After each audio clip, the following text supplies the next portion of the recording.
할렐루야. 네, 오늘 카레 라이스 맛있게 잡수셨습니까? 네, 저도 맛있게 잘 먹고 또 무엇보다 그 고추 이파리 너무 맛있게 잘 먹었어요. 매번 이렇게 음식을 통해서 수고해 주신 분들 너무 감사드립니다. 자, 오늘 이 본문을 통해서 이제 이 제목을 이렇게 한번 정해봤습니다.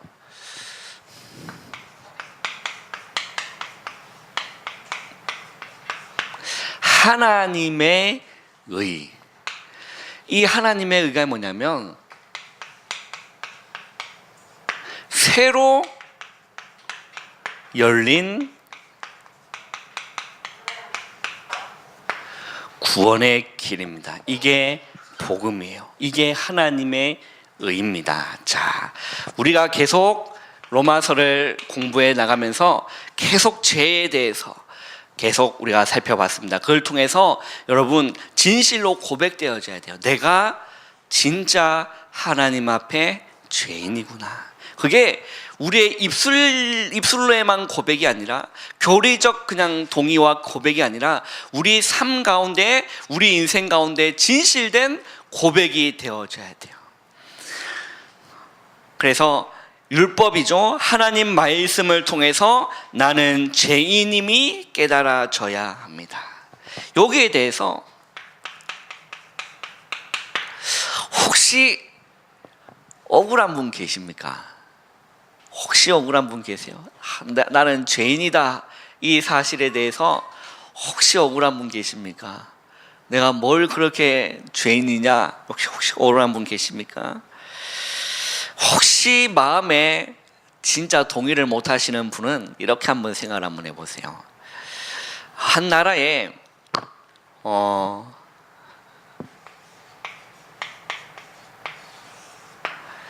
이 왕이 있었다고 합시다. 이 왕이 명령을 내렸어요. 왕이 명령을 내렸어요. 왕이 명령을 내린 걸 보고 뭐라고 하죠? 우리는 사극을 보면 잘 나오죠. 하나님이 하나님이 아니라 왕이 명령을 내린 걸 보고 네, 그렇죠. 뭐라고 하죠? 어명이요라고 해요. 그래서 그 신하들이 이 왕의 말씀을 이렇게 붙잡고 가는 사람이 있다니까. 그래서 이 왕의 말씀을 전하는 특별한 또 그렇게 분류된 사람이 있어요. 그 가서 어명이요 하면 어떻게 됩니까? 가서 바짝 엎드려야 돼요. 왜 그럴까요? 왕의 말씀이니까. 우리 윤성이는 앞으로 진짜 큰 목회자가 될 것 같습니다. 할렐루야. 네, 복받은 우리 친구. 그래요. 이 왕의 명령인 어명을 어겼다. 어떻게 됩니까? 어떻게 되죠? 왕의 어명을 어기면 어떻게 되죠? 두말할 것도 없으면 어떻게 됩니까? 네. 이 어기면 반드시 따라오는 거는 죽음. 여기에서 억울하다고 말할 수 있습니까? 왕정시대 때 억울하다 말할 수가 없어요. 왜? 왕의 명령이니까. 왕의 명령을 어기면, 그 어명을 어기면 그의 싹은 사망입니다. 당연한 죽음인 거예요. 마땅히 죽어야 될 사람이라.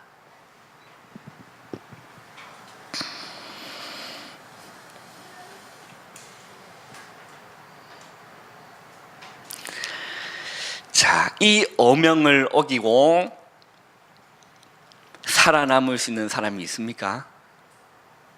이 왕을 거스르고 살아남을 수 있는 사람이 있습니까? 없어요. 왕의 명령, 어명을 어기면 살아남을 수 있는 사람은 절대 없습니다. 그게 왕의 권력이에요. 그렇다면 이 왕보다 뛰어나신, 이 왕을 창조하신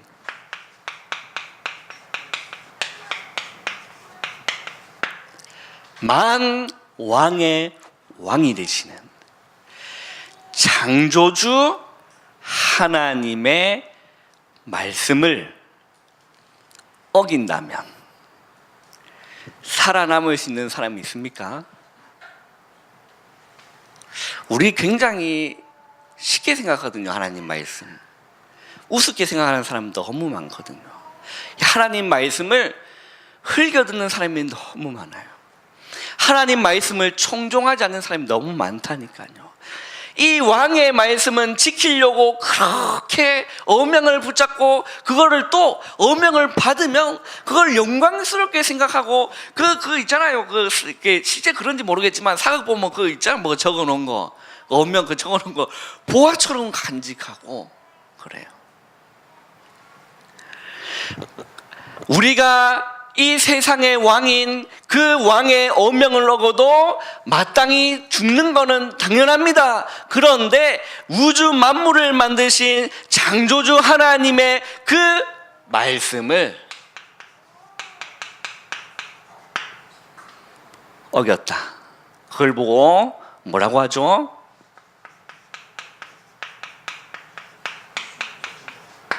불순종이라고 합니다. 그걸 보고 또 다른 말로 오늘 버려야 될 거라고 했죠? 불신앙이라고 합니다. 과연 하나님의 말씀을 어기고 하나님의 말씀을 불신하는 사람이 살아남을 수 있는 사람이 한 사람도 있겠냐는 거예요. 자, 그렇다면 그래도 나는 죄인입니다 라고 동의가 안 되시는 분 혹시 계십니까? 이런 예화를 들었는데도 나는 하나님 앞에서 죄인이란 사실이 진실로 고백되어지지 않는 사람 혹시 계십니까? 자, 한번 보세요. 하나님의 말씀을 불순종하고 누구의 말을 들었습니까? 사단의 말을 들은 죄. 그걸 왕정실에 또 한번 비유해 봅시다. 어명을 어기고 역적의 말을 들은 죄. 살아남을 수 있는 사람이 있어요? 없습니다. 한번 또 보세요. 나의 모습으로 만왕의 왕 대신 하나님의 명예를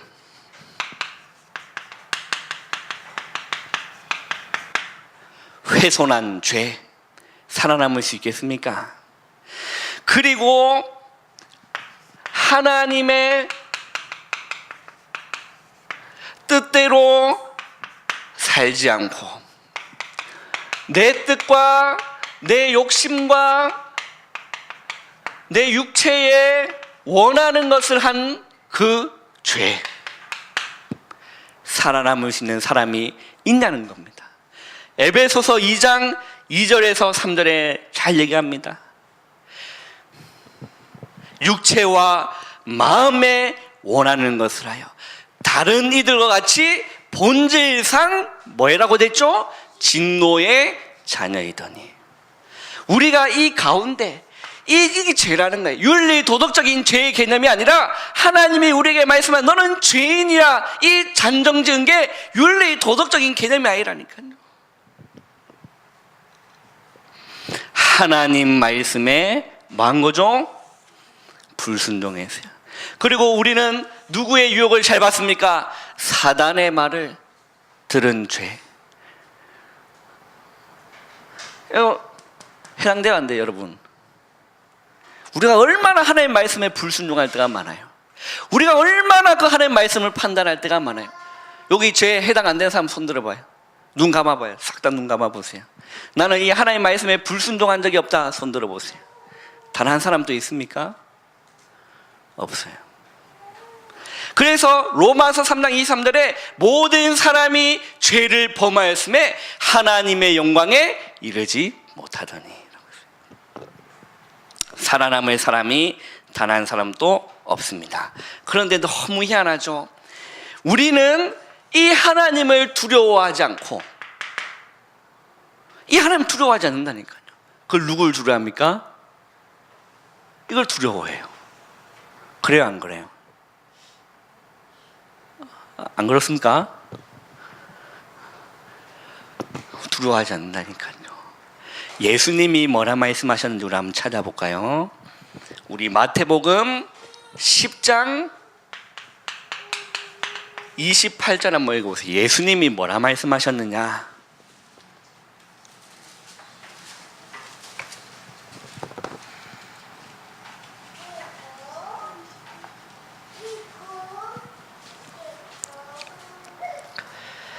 마태복음 10장 28절 한번 읽어보세요. 시작.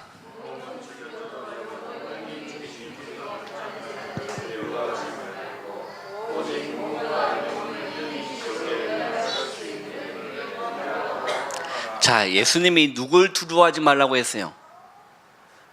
자, 몸을 죽일 수 있는 사람이 누구예요? 세상 권력입니다. 예를 들어서 왕이라고 칩시다. 근데 예수님은 이거 두려워하지 말라고 했어요. 오직 뭘 두려워하라고 했습니까? 몸과 영혼을 능히 어디에요? 지옥에 멸하실 수 있는 이를 뭘 하라? 두려워하라. 그게 누굽니까? 하나님이세요. 여러분 하나님 두려워하세요? 로마서 3장에 보면, 우리 로마 3장 보세요. 18절에 보면 그들의 눈앞에 하나님을 두려워함이 없느니라. 이 하나님을 두려워한다는 게 사시나무 뜰듯이 발발을 떠는 그 두려움이 아니에요. 우리의 영과 우리의 몸을 능히 지옥에 멸하실 수 있는 그 하나님을 두려워하라는 거예요. 하나님 앞에 살아라는 거예요. 그 만왕의 왕 되신 하나님을 두려워하라는 겁니다. 벌벌벌 떨라는 그 두려움이 아니라 그만한 능력을 가진 계신 분이라는, 그걸 우습게 여기지 말라는, 그 말씀을 우습게 여기지 말라는 거, 그 하나님의 말씀에 불순종하지 말라라는 겁니다. 근데 우리는요, 이 하나님을 두려워하기보다는 세상의 권력을 두려워할 때가 많아요. 이런 우리입니다. 우리가 이 죄를 부인할 수 없어요. 그렇죠? 여러분 오늘 손 한 번도 안 드셨으면 다 해당돼요. 유대인이나 헬라인이나 우리가 다 어디 아래 있다고요? 죄 아래 있느니라. 그래서 우리가 이 가운데서 죽어야 마땅한 게 당연합니다. 왕의 어명을 어기면 죽는 것이 당연하고, 하나님 말씀을 불순종하면 어디에 가서요? 지옥에 가서 영원한 형벌을 받는 게 마땅하다라는 거예요. 그게 성경이라는 겁니다. 그게 하나님이 그렇게 선언하셨다는 거예요. 그래서 우리가 이 가운데 가야 될 것이 마땅한데, 하나님의 새로 열린 구원의 길이 있어서 우리가 그 구원의 길을 통해서 우리가 이 가운데서 건진받은 거예요. 그게 얼마나 감사합니까?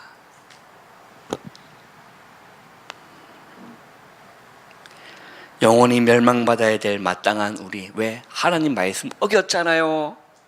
마땅하죠. 하나님보다 높은 분이 없는데 그 최고 높으신 분의 말씀 우리가 어기고 사는데 마땅하잖아요. 지옥 가야 되는 게.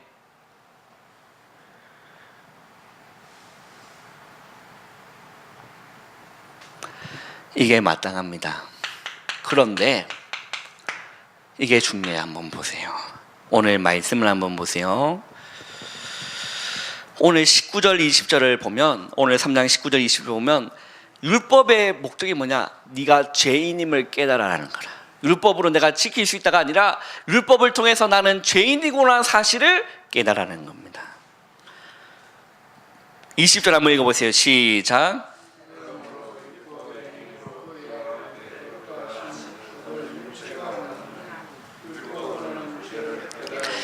자, 그러므로 율법의 행위로 그의 앞에 의롭다 하심 얻을 육체가 있다고 했습니까? 없다고 했습니까? 없어요. 자, 율법으로는 뭘 깨닫는다고요? 죄를 깨닫는다. 현대인 성경에는 율법으로는 죄인임이 깨달아져야 된다고 했어요. 그래서 21절 보세요. 이제는 율법 외에, 이제는 율법 외에 뭐라고 표현합니까? 한 의가 나타났으니, 율법과 선지자들에게 뭘 받은 거죠? 증거를 받은 것이다. 그게 뭡니까? 구약이에요. 구약의 선지자를 통해서 끊임없이 새롭게 열린 구원의 길이 있다라는 겁니다. 그게 그 구약 시대 때는 자꾸 흠없는 어린 양을 드리고 황소와 염소를 드리고 그 피로 말미암아 우리가 깨끗하게 됐던 그 구약의 시대. 그래서 뭐라고 되어 있냐면요, 한번 보세요. 24절 3장 24절 한번 읽어보세요. 시작.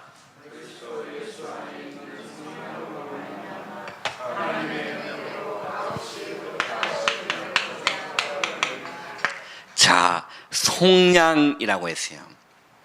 자, 속량이란 말이 뭐냐? 다른 말로 구속이라고 합니다. 이 속량이라는 거는 나의 죄를 다른 사람이 사가지고 나를 풀어주는 거라. 예를 들어서 우리나라 법으로는 뭐가 있죠? 보석금이라는 게 있습니다. 보석금을 가지고 그만한 뭔가 돈을 지불하면 풀려나는 그 보석금이 있어요. 지금 이 속량이라는 말은 이 우리의 죄를 한 분이, 그 어떤 다른 사람이 이 죄값을 지불하고 건진 걸 보고 속량이라고 하는 거, 풀어준 거, 풀어주는 걸 보고 속량이라고 하는. 그러면 이 죄값을 누구한테 지불했을까? 한번 맞춰보세요. 누구한테 이 예수님이 지불하고 건져줬죠? 누구한테요? 이 피값을 누구한테 지불했어요, 예수님? 그의 피로 값주고 사셨다고 됐죠? 누구한테 지불한 거죠? 누구한테 지불했습니까? 지불한 영수증 못 받으셨습니까? 자, 그러면 퀴즈를 한번 낼게요. 1번 사단, 마귀에게 이거를 우리의 피값을 지불하고 사왔다. 그리고 두 번째는 하나님. 자, 보기는 두 가지, 확률은 50%. 자, 1번 사단에서 사왔다. 손 들어보세요. 2번 하나님에서 지불해서 사왔다. 손 들어보세요. 만드신 분은? 맞아요. 2번이 맞아요. 자, 1번에서 이걸 사단에서 들고 사왔다 라고 얘기하면 사탄 배상설이 돼요. 그런 말이 안 되는, 그걸 보고 이단이라고 합니다. 그래서 기존 교회가 우리를 이걸로 건드렸죠. 하나의 항목, 이단의 항목 중에 사탄 배상설이라고 하는데 말도 안 되는 소리. 누구에서 샀습니까? 하나님의 손에서. 그게 성경에 어디를 근거하고 있느냐? 자, 이 속량,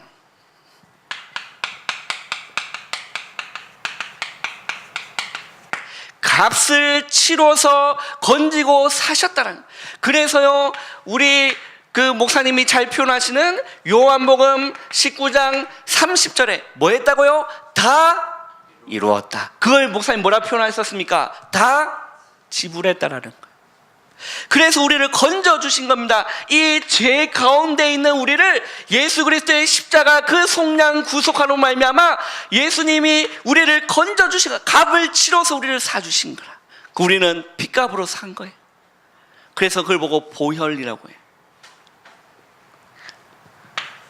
너무 귀중한 피로다. 주의 보혈 능력 이토다. 주의 피 믿어. 이 속량인 겁니다. 그래서 한번 또 보세요. 25절 한번 읽어보세요. 자, 24절, 25절 우리 두 절 한번 다 같이 한번 읽어보겠습니다. 시작.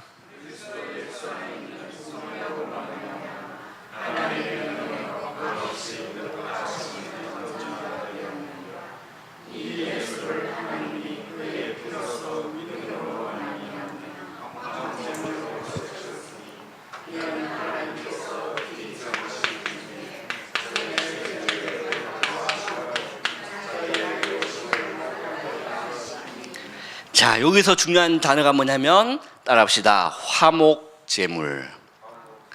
자, 피곤하시죠? 지금 절반이 눈을 이렇게 반을 감으셨는데, 자, 따라합시다. 화목제물. 너무 중요한 거예요. 자, 그의 피로 그의 속량으로 말미암아 의롭다 하심을 얻었다. 그래서 그 다음 절 보면 화목제물이라고 표현되어 있어요. 그렇죠? 25절 이 예수를 하나님이 그의 피로서 믿음으로 말미암는 뭘로 삼았다고요? 화목 제물로 세우셨어요. 그 말은 예수님이 화목 제물이 되셨다니까요. 예수님이 그 화목 제물이 되셨어요. 옛날에 그 어린 양을 모가지를 베고 피를 빼서 그 번제 드린 것처럼 예수님이 그렇게 십자가에 화목 제물로 예수님이 가셨다는 거예요. 그게 왜 화목 제물이냐? 우리 성경을 한번 봐야 됩니다. 자, 창세기 8장을 한번 보세요. 우리 이거 다시 읽을 테니까 접어두시고요. 창세기 8장을 한번 보세요. 창세기 8장 한번 찾아보세요.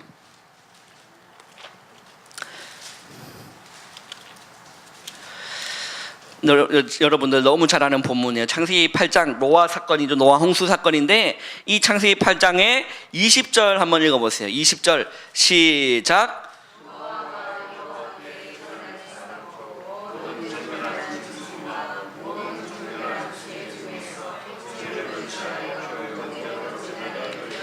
자, 노아의 그 홍수가 다 끝나자마자 그 배에서 그 방주에서 나오자마자 바로 한 일이 뭔지 알아요? 바로 한 일이 뭔지 압니까? 제단을 쌓았어요. 그런데 한번 보세요. 자, 잠깐만요. 자, 창세기 6장을 한번 보세요. 하나님 마음이 바뀌었어요. 창세기 6장을 한번 보세요. 하나님 마음이 바뀌었는데 여기서 여러분 중요한 복음을 깨달으셔야 됩니다. 창세기 6장 5절을 보세요. 5절, 6절, 7절, 8절까지 우리 다 한번 읽어보겠습니다. 시작. 여호와께서 사람의 죄악이 세상에 가득함과 그의 마음으로 생각하는 모든 계획이 항상 악할 뿐임을 보시고 땅 위에 사람 지으셨음을 한탄하사 마음에 근심하시고 이르시되 내가 창조한 사람을 내가 지면에서 쓸어버리되 사람으로부터 가축과 기는 것과 공중의 새까지 그리하리니 이는 내가 그것들을 지었음을 한탄함이니라 하시니라. 그러나 노아는 여호와께 은혜를 입었더라. 자, 하나님이 보시기에 사람 지음을 뭐하셨습니까? 한탄하셨어요. 왜? 항상 그 마음에 생각하는 게 항상 악할 뿐임을 보신 거예요. 그 말은 다 이가 안 됐다는 거예요. 하나님 말씀을 불순종하고 만왕의 왕 되신 하나님 말씀을 날마다 어기고 사단의 말을 듣는 그 죄 가운데 빠지고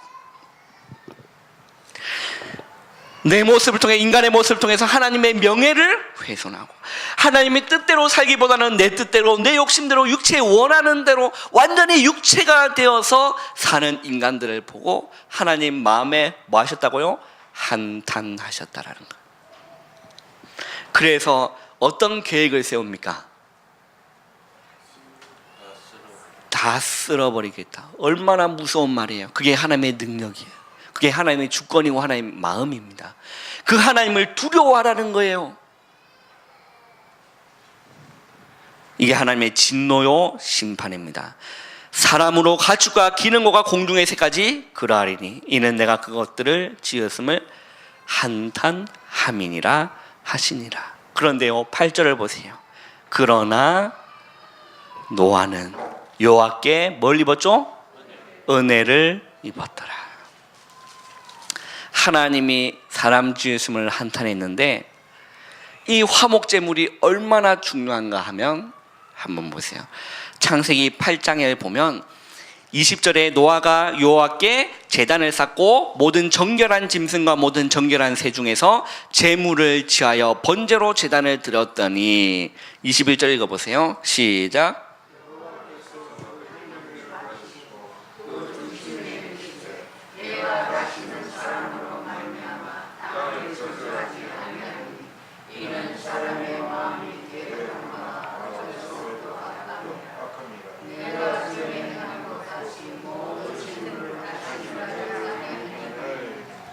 자, 하나님 마음 바뀌었어요? 안 바뀌었어요? 하나님 마음 바뀌었어요? 안 바뀌었어요? 바뀌셨어요. 뭐 때문에? 이것 때문입니다. 화목제물. 화목제물. 이 집 노아가 그 배에서 나오자마자 너무 감사한 거예요. 다 쓰러져 버리고 다 멸망당했는데 나는 구원받은 거예요. 얼마나 감사합니까? 그래서 이 노아가 방주에서 나오자마자 뭐 했습니까? 여호와께 제단을 쌓고 모든 정결한 짐승과 모든 정결한 새 중에서 최고로 흠없는 것 골라서 뭐 했습니까? 제물로 드리는 거예요. 그런데 그 제물의 향기를 누가 받으셨죠? 하나님이 받으신 겁니다. 그러면서 하나님이 그렇게 생각하신 거예요. 내가 다시는 사람으로 말미암아 땅을 저주하지 아니하리니 이는 사람의 마음이 계획하는 바가 언제부터? 어려서부터 뭐죠? 악함이라. 어쩔 수 없다는 거예요. 죄성, 원죄가 어쩔 수 없다는 거예요. 그 하나님께서는 구원의 길을 여신 겁니다. 그 인간을 건질 길은 율법이 아니구나. 율법의 행위, 내 기준, 내 하나님의 기준, 하나님의 표준에 있어서 맞는 사람이 이 땅에 단 한 사람도 없기 때문에 하나님이 새로 구원의 길을 여신 겁니다. 그게 예수 그리스도예요. 지금 이 노아가 드렸던 화목 제물, 그게 뭡니까? 하나님과 화목하게 하는 제물이라니까요.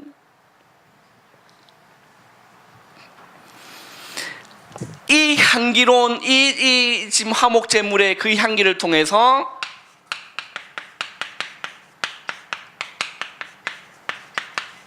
하나님의 진노가 풀린 겁니다. 이게 무엇을 의미하냐?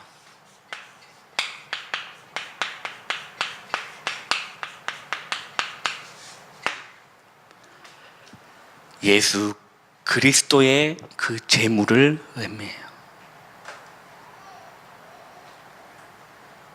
내가 죽어 마땅한데, 내가 영원히 지옥에서 멸망받아야 될 게 마땅한데, 내가 그 홍수로 쓸어버림 당하는 게 내가 마땅한데, 날 대신해요 예수님이 이 땅에 오셔서 십자가에서 모든 죄값을 도말하시고 속량하시고 우리를 그 가운데서 구원하여 주신 거예요. 얼마나 감사합니까? 얼마나 감사해요.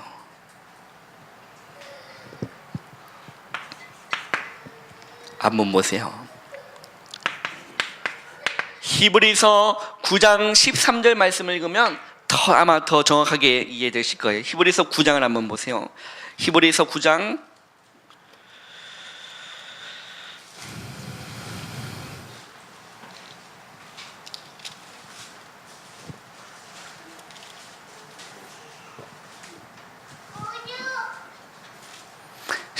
히브리서 9장 13절 한번 읽어보세요. 시작.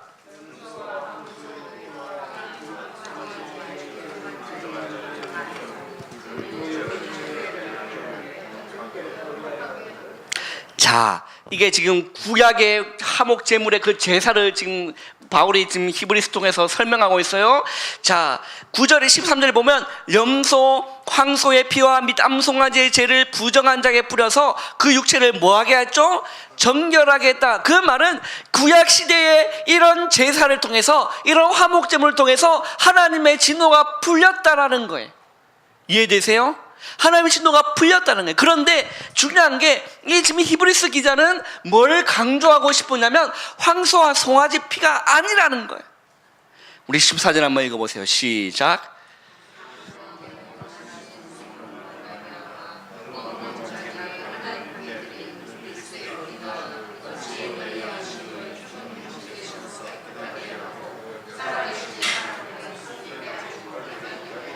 자, 이 히브리서 기자는 이 히브리서 9장 14절 통해서 뭘 말씀하고자 하는 겁니까?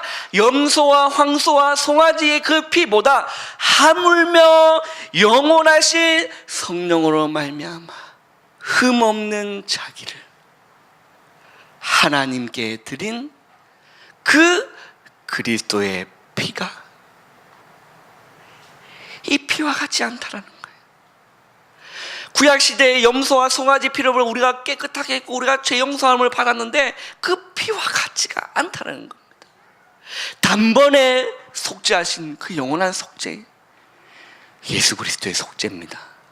하물며 영원하신 성령으로 말미암아 흠없는 자기를 하나님께 드린 그 그리스도의 피가 어찌 너희 죽은 양심을 깨끗하게 하고 살아계신 하나님을 섬기게 하지 못하겠느냐. 이 예수 그리스도의 피는 그 짐승의 피와 같지 않다는 거예요. 그 예수님의 십자가를 여러분 생각해 보세요. 그 십자가 우습습니까? 아무 가능이 없었습니까? 그렇게 하면 안 돼요. 주님의 십자가를 생각할 때 내 마음이 아무 감흥이 없다 그러면 안 된다니까요. 그 예수님조차 그 십자가를 지기 싫어하셨어요. 여러분 그거 아세요? 그래서 하나님 앞에 간절히 기도합니다. 이 잔만은 내게서 지나가게 해달라고.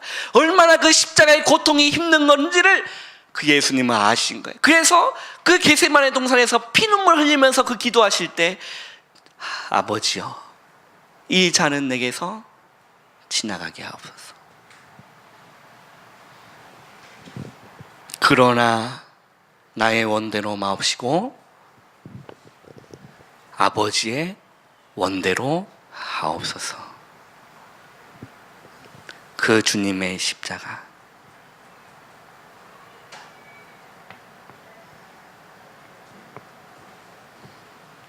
예수님 또한 지기 싫으셨고 예수님 또한 피하고 싶었던 그 십자가, 그게 모든 인류를 향한 게 아니라 나라니까요. 여러분 그게 나에게 부딪혀야 돼요. 그 주님의 십자가가 내 사건으로 부딪혀야 되는 거예요.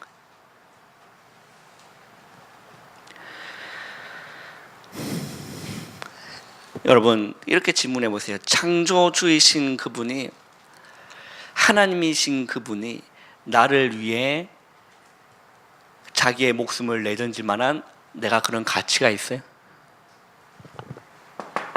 이 가운데 있는 내가 그런 가치가 있어요, 없어요? 하나님이 자기의 몸을 던져서 그 제물로 되셨던 그 예수 그리스도의 그 사건이 내가 그 속량받아야 될 내가 그 가치가 있냐는 말이에요. 주님의 피와 바꿀 만한 가치 있어요, 없어요? 이 가운데 있는 우리가 그 가치 있냐는 거예요, 없는 거예요? 없습니다. 그래서 우리는 뭐라고 표현합니까? 하나님의 은혜다.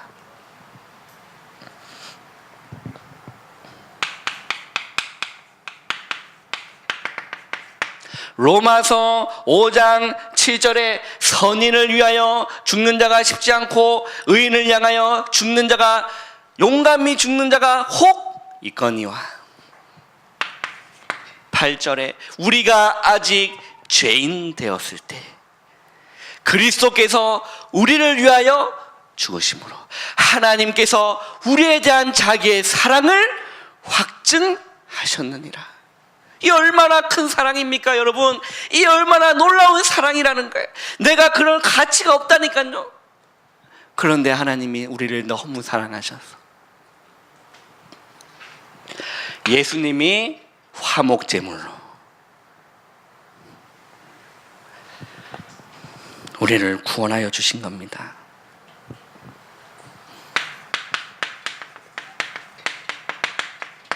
요한일서 4장 10절에 사랑은 여기 있으니 우리가 하나님을 사랑한 것이 아니요 하나님이 우리를 사랑하사 우리 죄를 속하기 위하여 화목 제물로 그 아들을 보내셨습니다. 하나님의 사랑, 하나님의 은혜, 갚을 수 없는 하나님의 은혜입니다. 우리 찾아서 한번 읽어봅시다. 요한일서 4장 한번 보세요.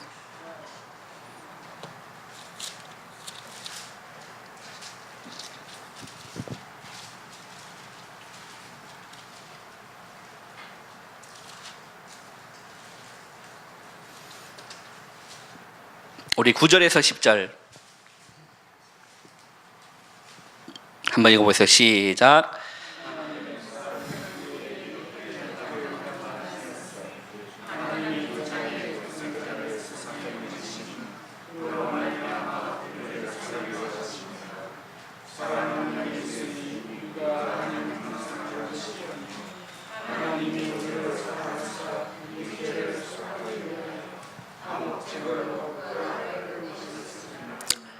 아멘. 아멘입니까? 사랑은 여기 있으니 우리가 하나님을 사랑한 것이 아니요 하나님이 우리를 사랑하사 우리 죄를 속하기 위하여 화목 제물로 보냈다니까. 자기의 독생자들을 화목 제물로 보내신 겁니다. 그래서 12절에 11절에 보면 사랑하는 자들아 하나님이 같이 우리를 사랑하셨은즉 우리도 서로 사랑하는 것이 마땅하도다. 우리가 서로 사랑하는 것이 마땅한 거예요.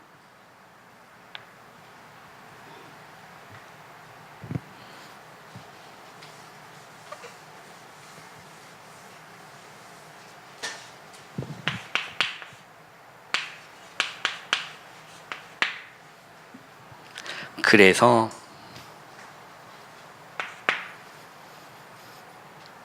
이걸 아는 자들이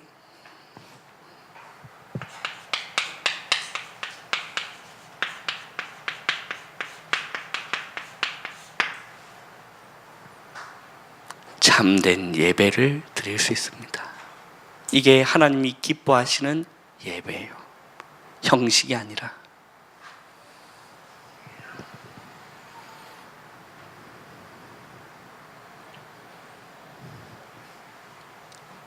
내가 죽어 마땅한데 나 같은 죄인을 용서해 주시고 살려주신 그 하나님의 은혜에 너무 감사해서 하나님 앞에 나와 엎드려 예배하는 거예요. 그게요 참된 예배입니다. 이게 하나님이 기뻐 받으시는 예배예요. 그래서 여러분 우리는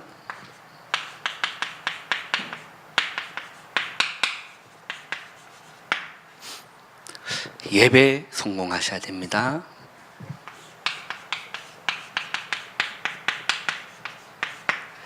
우리 공예배 갈수록 사람이 줄고 있는데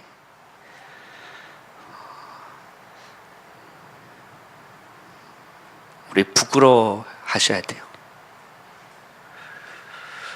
하나님이 나 같은 놈을 구원하신 것도 너무 감사한데 우리에게 뭘 맡기셨죠? 귀한 직분을 맡겨주셨어요. 중직이라는 직분을. 그런 우리가 귀한 직분을 받았는데 하나님께 우리가 예배할 수 없다. 그러면 정말 안 됩니다. 하나님 나 같은 걸 구원해 주셨습니까? 하나님 내가 그런 가치가 있습니까? 내가 멸망받아야 마땅한데 너무 감사합니다. 그게 예배라니까요, 여러분. 이런 분 계시잖아요. 진짜 직장 때문에 시간 때문에 못 오신 분 계세요. 그죠? 그런 분은 일 다 마치고 교회 오셔서 그냥 엎드리세요. 그러면요, 내가 살아요. 진짜 해보세요. 내가 산다니까. 내가 살고 교회가 살아요. 여러분, 교회를 살린다는 게 뭔 것 같아요? 예? 교회를 살리는 게 뭔 것 같습니까? 우리가 이거 발견하고 하나님 앞에 예배하는 게 교회 살리는 겁니다. 그죠? 많은 주의 백성들이 하나님께 두 손 들고 주님 홀로 영광 받으소서 하고 엎드려 주님 앞에 예배하는 게 교회 살리는 길이에요. 지난 게 어떤 케이스가 있었냐면, 지난번에 오셨던 데니 권사님 아시죠? 다문화 가정에서 오셔서 캠프하면서 만나셔서, 근데 그 남편분이 예수님 영접했는데 완전 반불신자라. 교회 안 나오고 그냥 일하러 다니시고, 그분이 교회 가는 걸 너무 싫어하는 거예요. 마누라가 교회 가는 걸 너무 싫어하세요.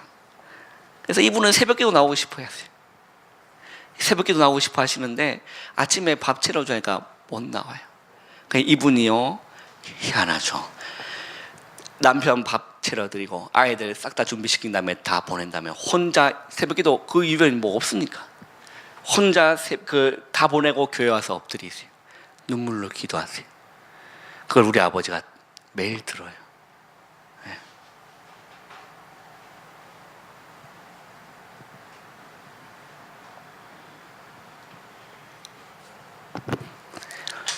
일주일이 7일입니다. 그래서 안식일을 구별하여 거룩히 지키라 라고 했죠. 그러면 하나님 우리에게 6일을 주셨잖아요. 그래 안 그래요? 6일은 우리 마음대로 살잖아요. 그래 안 그래요? 그런데 주일만큼은 온전히 하나님께 드려놓은 우리가 되기를 주님의 이름으로 축원합니다. 우리가 온전히 하나님께 드려야 돼요. 6일 동안 우리 마음대로 살잖아요. 주일 예배 한 번 드렸으면 됐지, 그런 안이함을 가지지 마시고요. 이런 말 여러분 들어보셨어요?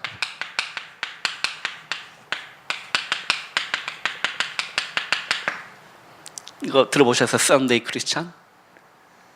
들어보셨습니까? 이 뭐죠? 일요일만 교회 나오고 일요일만 크리스찬이라, 6일 동안은 불신자라. 일요일만 교회 와서 예배 드리고. 이게 어디 문화인 줄 아십니까? 어디 문화인 줄 아세요? 유럽과 미국의 문화였습니다. 그게, 그 결과는 지금 어떻게 됐죠? 유럽 교회 어떻게 됐습니까? 문 닫았어요. 미국 교회 문 닫고 있습니다. 이 유럽에서 미국으로 복음이 건너갔거든요. 그 미국에서도 어디로 왔죠? 우리 한국으로 왔어요. 그러면 우리 한국도 머지않아서 그 걸음을 걸을 것이다. 많은 교회 학자들이 안타깝게 얘기를 합니다. 여러분, 진짜 직장생활 때문에 피곤하다는 핑계고, 우리 피곤하면서 하는 거 다 하잖아요. 피곤한 건 핑계고, 정말 직장 때문에 못 오시는 분은 진짜 직장 예배 다 마치고 하나님 앞에 엎드리는 시간이 있으셔야 돼요. 일주일에 2번이라도. 수요일, 금요일. 그런 의미가 있어요. 수요일, 금요일 왜 3일씩 예배를 드리냐. 재미나는 얘기인데, 이스라엘 백성들이 출애굽하고 나서 어디를 건너죠? 홍해 건넙니다. 얼마나 감사해요. 그래요 안 그래요? 얼마나 감사합니까? 그런데 희한하게 홍해 건너고 나서 며칠 뒤, 3일 뒤에 뭐 하기 시작하냐?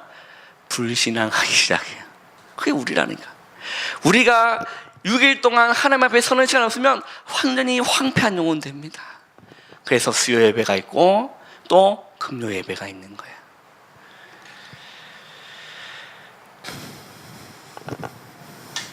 우리 중직자분들 이 본 되셔야 돼요. 예배의 본이 되셔야 됩니다. 그게 중직의 역할이에요. 그것만 잘 하시면 돼요. 그래야 평신도가 보고 배우죠. 그래요 안 그래요? 장로가 예배 안 드리는데 집사가 예배 드릴 필요 있어요 없어요? 장로 예배 안 드리는데. 그렇게 된다니까요. 그게 교회뿐만 아니라 직장도 마찬가지. 우리가 직장에 이게 나눠져 있지 않습니까? 뭐 과장이 안 하면 과장은 대리가 내가 왜 해야 돼? 그래서 베드로는요, 이 장로들한테 양무리의 본이 되라라고 했어요.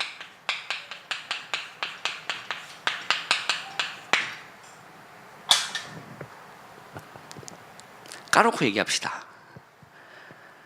목사가 새벽기도 안 나면 성도들이 어떻게 생각해요?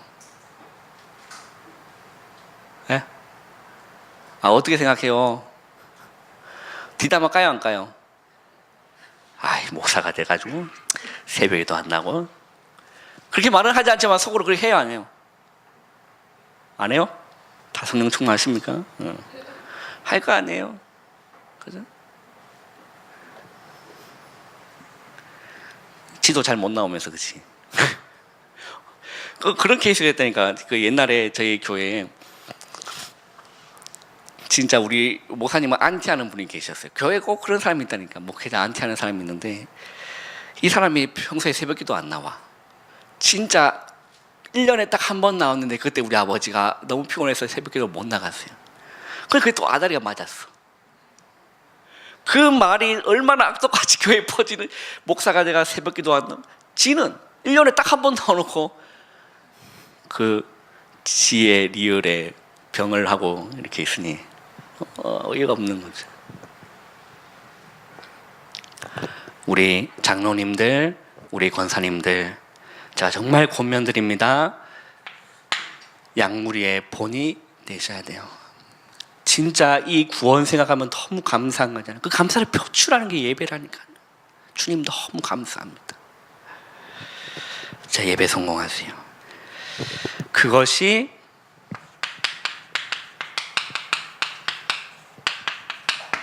나를 살리는 길이다. 그것이 교회 살리는 길이다. 그것이 민족 살리는 길입니다. 형식적인 게 아니라 진짜 하나님 앞에 엎드려 보라니까. 새벽에 이게 못 나오신다 그러면 그 권사님처럼 싹 다 정리하고 좀 이렇게 하시고, 아니면 새벽기도 너무 바빠서 못 한다, 저녁에 우리 목사님 한 번씩 강조하신 저녁기도, 저녁에 퇴근하고 오셔서 하나님 앞에 엎드리는, 교회의 기도가 끊어지지 않는 우리 교회가 되기를 주님의 이름으로 축원합니다. 잔소리에서 시간이 길어졌지만 여러분, 잔소리로 듣지 마시고 정말 성직자의 너무 부족하지만 그런 권면으로 잘 받아들이셔서 정말 예배 성공하시는 여러분 되시기를 주님의 이름으로 축원합니다. 우리 찬송가 310장 우리 찬양하시겠습니다.